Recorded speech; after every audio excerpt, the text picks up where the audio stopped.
بسم الله بسم الله الحمد لله والصلاة والسلام على رسول الله magacayga waxaa Yuusuf Tigaal Ibraahim waxaan ka mid ahay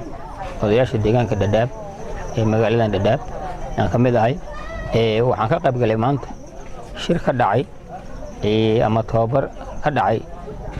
aqal heeriyo oo soo qaban qaabisay hay'adda la yiraahdo Peacewin oo lagu dahfurayay dhalintii ka soo qalin jibisay ولوغ اللي SSB أو Soomaaliya lagu dhaho barooga laga sameeyay carrada laga sameeyay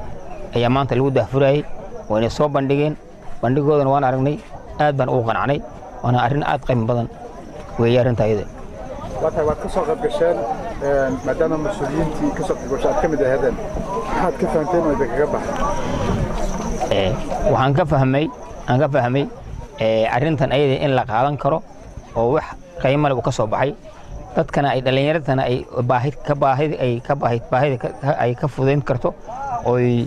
waxna qabsan karaan hadii waxaan ku boorinayaa waliba dadweynaha deegaanka degan ama Garissa County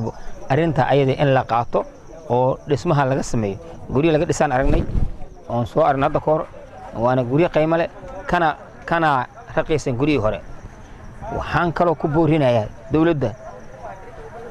dawladda ayada waxaan ku boorinayaa arrimahan